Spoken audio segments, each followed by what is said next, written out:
Mas antes disso, vamos falar do Futebol Clube do Porto e das suspeitas que recaem sobre Pedro Pinho, empresário de futebol. Há investigações a decorrer, há suspeitas que possa até estar relacionado com o caso das agressões na Assembleia Geral. Mas há milhões, muitos milhões, que nunca entraram no cofre do clube.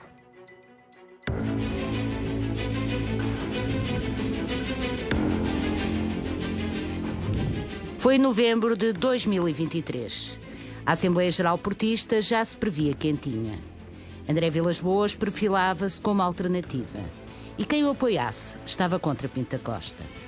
Macaco organizava a claque e prometia guerra. As mensagens estão no telemóvel e encontram-se junto ao processo pretoriano. Temos de defender o clube. O Futebol Clube do Porto é do Super. O Porto é de todos, mas o que estavam a preparar na Assembleia era muito mau. Tens muitos que eram nossos e são nossos e que agora viraram Vilas Boas, estão contra os Super Dragões. É guardar prints ou mandar para mim. Orgulhem vocês, nos verdadeiros. Olhos abertos no nosso meio. Esses serão corridos, ou então saem pelo pé deles. A pancadaria aconteceu, mas não começou com o apoiante de Vilas Boas.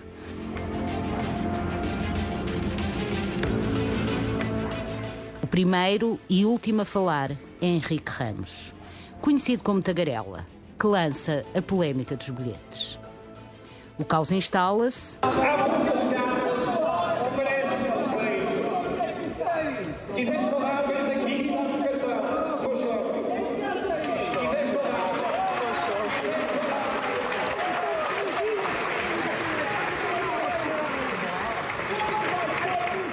E foi a surpresa. Começou com quem tinha tatuado num braço a imagem do ex-presidente, agora falecido. A história é fácil de contar. Quais eram os únicos departamentos que Pedro Pinho não controlava? A área jurídica e os bilhetes. Porque não controlava o Caldeira e tinha que correr com ele. Assim foi. Caldeira foi corrido da lista. Mas a história ainda se conta mais para trás. As revelações são exclusivas ao Doa Quem Doer. Pedro Pinho convenceu Pinto da Costa a fazer um negócio com uma empresa que ia ter um privilégio nos bilhetes. Comprava um determinado número de bilhetes todos os jogos, fossem os de equipas menores até os jogos internacionais. O Pinho disse que o Porto ia ganhar e o Presidente aceitou. A reunião pedida por Pinto da Costa à Porto Comercial não corre bem. Os responsáveis não aceitam. Dizem que não faz sentido. Não gostam de ver quem lhes aparece no negócio. Quem foi à reunião foi Henrique Ramos. Quando lhe dizem que não, ele pergunta logo: então e porquê é que fazem ao Macaco? Aquilo foi tenso, mas o administrador não aceita e diz ao Presidente que é mau para o clube.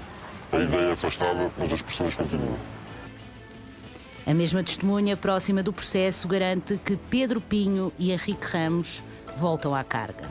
Aproveitam um momento em que Adelino Caldeira está de férias para convencer o Presidente a assinar um protocolo com a empresa, que passava por ter o controle da bilhética. Quando regressa, Caldeira diz ao Presidente que o protocolo é ilegal. Nem pensa andar com isto para a frente, disse. E Pinto da Costa recuou. Voltemos à AG e aos confrontos. E até às acusações de Henrique Ramos. Sempre a Adelino Caldeira. A investigação ainda o refere como suspeito. Ao ex-administrador que, entretanto, se afasta e nunca é constituído arguido no processo pretoriano. Não há qualquer prova de que estivesse mancomunado com Macaco para gerir a bilhética. Há mais coisas estranhas. Henrique Ramos criou o caos, mas depois veio dizer que era amigo do Macaco. E, curiosamente, quando aquele foi preso, foi o mesmo escritor que defendia Pedro Pinho que o veio defender. No pretoriano discute-se o clima de terror que nasceu naquela noite. Será sempre indiferente se Macaco foi traído por alguém que devia estar ao seu lado. Mas não deixa de ser irónico se assim tiver sido. Porque todos perderam nos bilhetes. E Pinho até perdeu a licença de agente desportivo. Foi um dos negócios que Pinto da Costa usou como bandeira de umas eleições, onde perdeu por 80%. Prometia um centro de estágios, um negócio que também envolvia Pedro Pinho.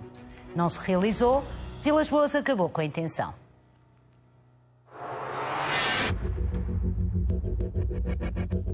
O anúncio foi feito com poupa e circunstância pelo Porto Canal.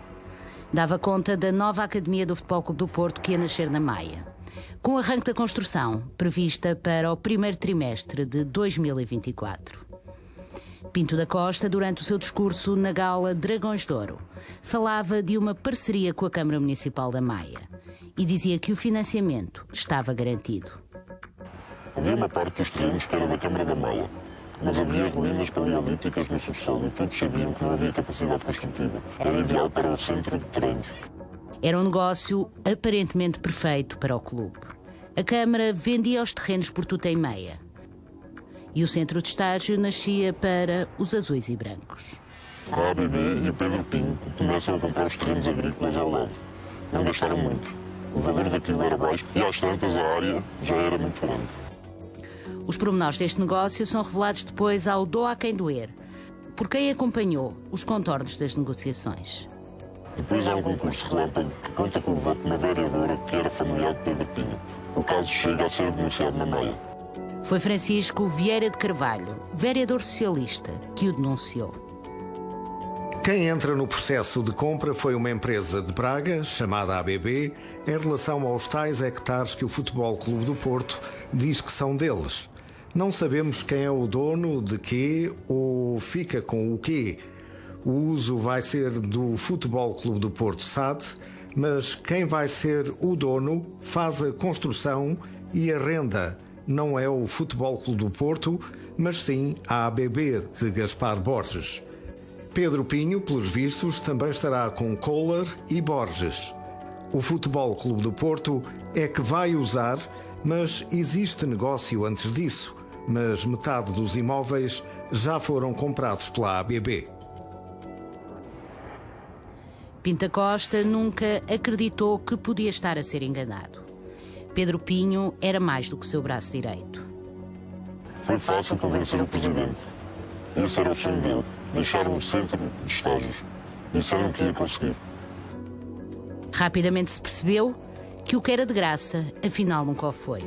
E o Futebol Clube do Porto chegou a pagar uma trancha dos 3 milhões devidos à Câmara com um cheque de 500 mil euros, que não tinha cobertura. Quando se meteu no banco, foi quando ele entrou, passados uns dias, e depois o cheque teve lá uns dias. Depois houve a mudança de gestão, não é? Portanto, houve a eleição da SAD, etc. E, portanto, nós aguardamos, ou o banco aguardou. Foi-nos dito, já com a nova direção, com a nova SAD, que iam criar condições para que o cheque tivesse provimento. Nós aguardamos e, como não houve provimento do cheque, o cheque foi-nos devolvido. A primeira tranche de 600 mil ficou para a Câmara da Maia. Os empresários arranjados pelo Pedro Pinho disseram que caso Pinto da Costa ganhasse, ofereciam os terrenos gratuitamente. Que nunca disseram que só para a terraplanagem pediam 7 milhões e que havia um pré-acordo de ficarem com a cedência de passe dos jogadores. Vilas Boas ganhou e o negócio rasgou-se. Não há centro de estágios na Maia, mas também os custos para o Futebol Clube do Porto foram residuais.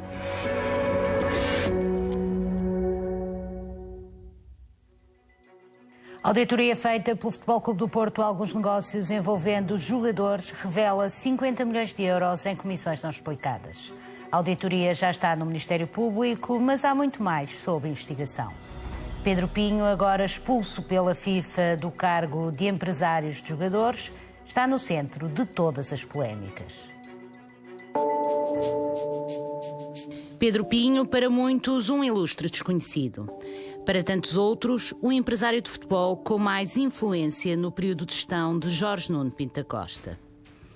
Filho de um ex-presidente do Rio Ave e genro do ex-ministro Silva Peneda.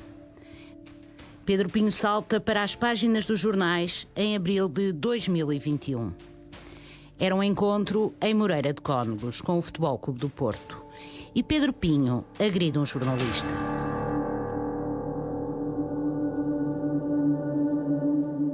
O Futebol Clube do Porto ainda se tenta demarcar da situação e diz que se tratava de um convidado do Moreirense. Mas rapidamente se percebe que não é verdade. A posição do Futebol Clube do Porto em relação qualquer ato de agressividade. E repare, eu não vi nenhuma agressão, nem vi ainda nenhuma imagem em que se veja o Pedro Pinho a agredir seja quem for. Aquilo que eu vejo e que vi na altura era o Pedro Pinho a querer tirar a máquina e a tapar para não deixar filmar. Não estou a dizer que houve ou que não houve. Eu não vi. Pedro Pinho era alguém muito próximo do então líder portista. Já era o seu braço direito. Sedutor influente, abriu as portas do Banco da Carregosa aos azuis e brancos. Emprestava dinheiro de um dia para o outro. Pelo menos até ao dia em que Rosário Teixeira, procurador do Ministério Público, fez buscas no banco.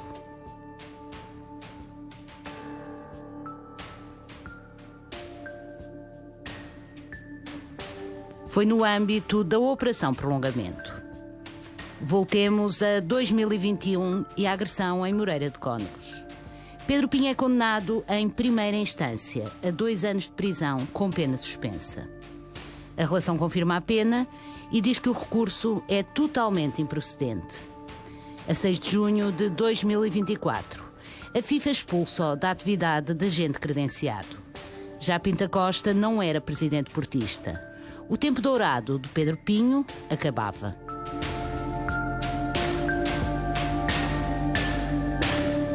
Outro momento, novembro de 2019. A convocatória de 23 jogadores antes de um jogo com o Boa Vista passa a 19. Marchesin, Saravia, Uribe e Luís Dias saíram dos eleitos de Sérgio Conceição. Falharam o encontro a contar para a 11ª jornada da Primeira Liga. O motivo foi a festa de aniversário da mulher do médio colombiano. A noite durou até às 5 da manhã. O Record nesse dia contava que, pela presença de Pedro Pinto, agente próximo da SAD, o quarteto considerou que havia autorização superior. O empresário saiu pelas 23 horas. Mas para os jogadores, um sim de Pedro Pinho era um sim de Pinta Costa. Mas há mais. No processo, o cartão vermelho que arrasta Vieira para o banco dos réus e o retira da liderança dos encarnados, percebe-se a ligação entre Bruno Macedo e Pedro Pinho. O empresário arrasta o Porto para o processo e leva a buscas a casa de Alexandre Pinta Costa, de quem no passado também tinha sido sócio.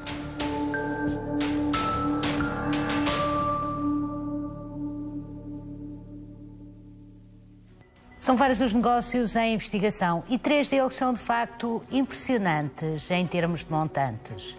Mudam os nomes dos jogadores, mas não mudam os protagonistas. Pedro Pinho volta a surgir como milionário, o Futebol Clube do Porto como o clube que gostava de perder dinheiro. São vários os negócios do Futebol Clube do Porto verdadeiramente ruinosos, que arrastaram o clube para uma situação financeira indesejável e com contornos, no mínimo, suspeitos.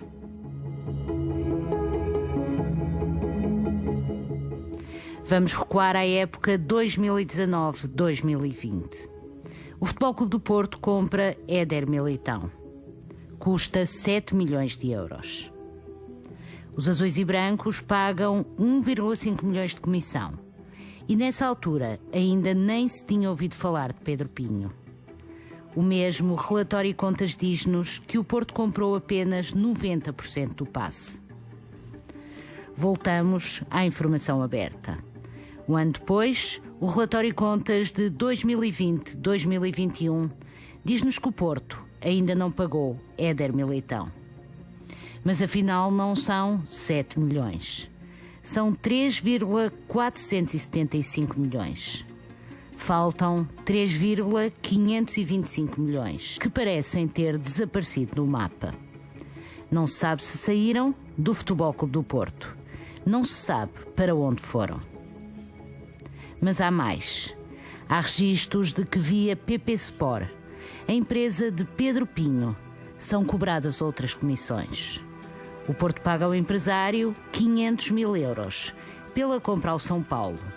Um ano depois, a mesma PP Sport de Pedro Pinho recebe 1.250.000 euros pela venda ao Real Madrid.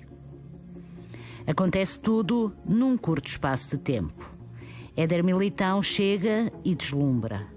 Faz 34 jogos, marca 3 golos, sofre apenas um castigo. Joga em 2 posições, chega, vê e vence, de dragão ao peito. É nesta altura que o Futebol Clube do Porto anuncia um negócio milionário. 50 milhões, um encaixe fantástico. Não fosse não ser bem assim. Voltamos ao relatório e contas. Percebemos que o Porto só tinha 90% do passe. Devia mesmo assim ter recebido 45 milhões. Mas nas contas só aparecem 27 milhões. Faltam 18. De dinheiro que voa até dinheiro que voa. Chegamos ao negócio que envolvia outro craque e o Futebol Clube do Porto. Novamente percebemos a presença de Pedro Pinho e o lucro do empresário. Em comum, o prejuízo do Futebol Clube do Porto. Dos cofres de um clube que esta época lutou pelo 3º lugar. Estávamos também em 2019. As notícias de jornais falam de Lu, médio defensivo senegalês, de 22 anos. Era jogador do Sporting de Braga. Estava emprestado ao Moreirense. Sérgio Conceição criou o atleta. O negócio acaba por se fazer. O Futebol Clube do Porto aceita pagar 6.750.000 euros por 75% do passe. Pedro Pinho recebe logo à cabeça 421.000 euros por mediar este negócio. Em contrapartida, o Futebol Clube do Porto oferece ao Braga 50% do passe de Galeno. Atribui-lhe um valor de 3,5 milhões e avançam com o negócio com o Clube do Minho. A partir daqui, nada volta a fazer sentido. O Porto, um ano depois, vai ao Braga e compra novamente os 50% do passe do Galeno. Paga 9.375.000 euros.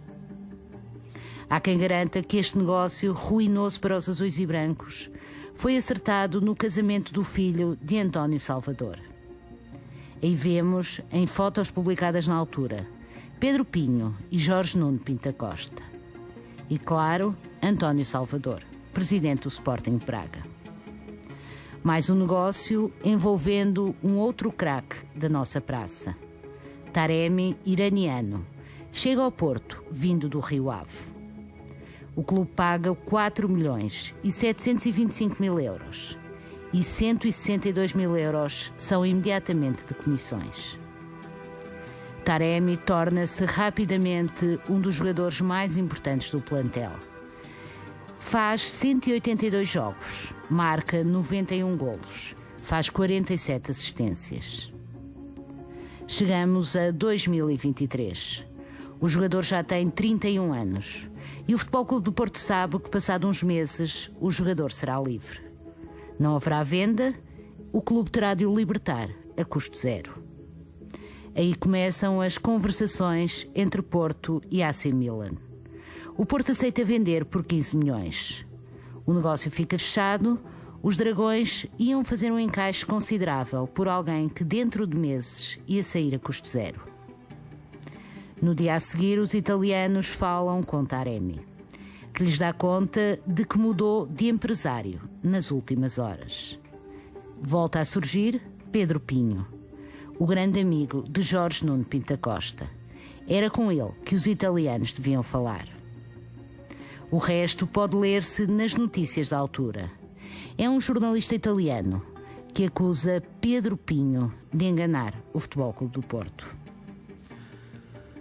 Milan fez de tudo e mais um pouco para levar Mehdi Taremi, mas quando se depara com um sistema como o do Porto, onde se impõe a presença de um intermediário inútil para efeitos de negociação, torna-se muito difícil levar as negociações para casa, especialmente se isso também levar a um aumento nas solicitações do jogador.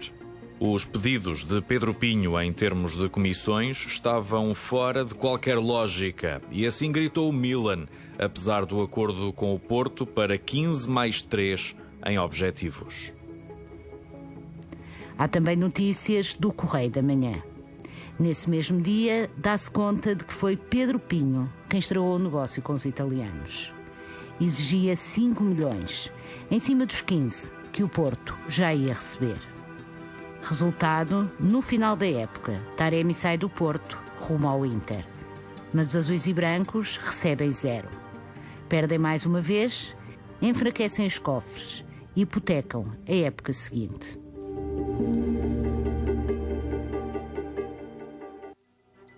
A investigação a Pedro Pinho arrastou sempre Jorge Nuno Pinto da Costa. Foram alvo de escutas telefónicas durante vários meses e o processo seguiu-lhe os passos. Os investigadores até acompanharam os almoços de Pedro Pinho.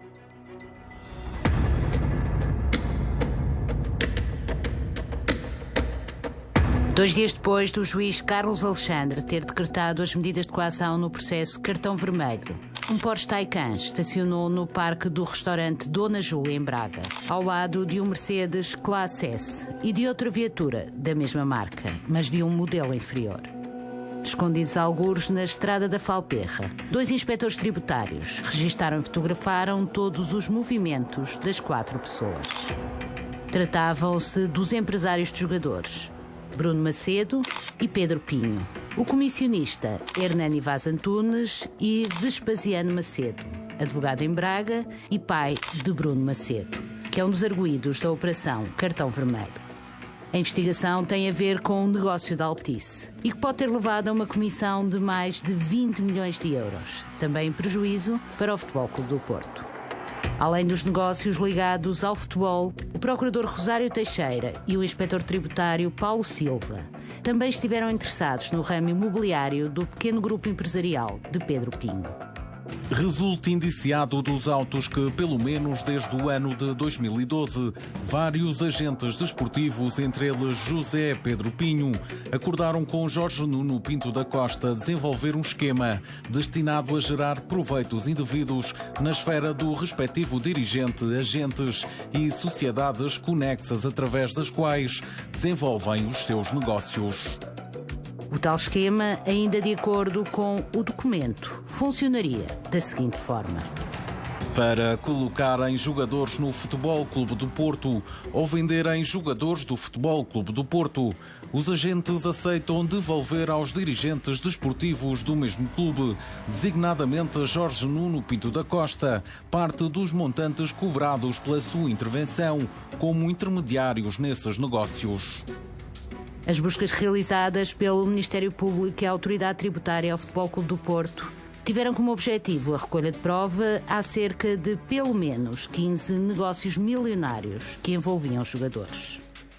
De acordo com o mandado de busca ao Futebol Clube do Porto, que naquela data a revista Sábado teve acesso, as operações deveram-se às suspeitas de esquemas de fraude, que envolviam a montagem de justificações contratuais, designadamente referentes a serviços de intermediação de contratos esportivos e consultadoria, para suportar a atribuição pelo Futebol Clube do Porto e pela SAD de vantagens indevidas ou não declaradas em sede fiscal, e em benefício de pessoas físicas e de outras sociedades.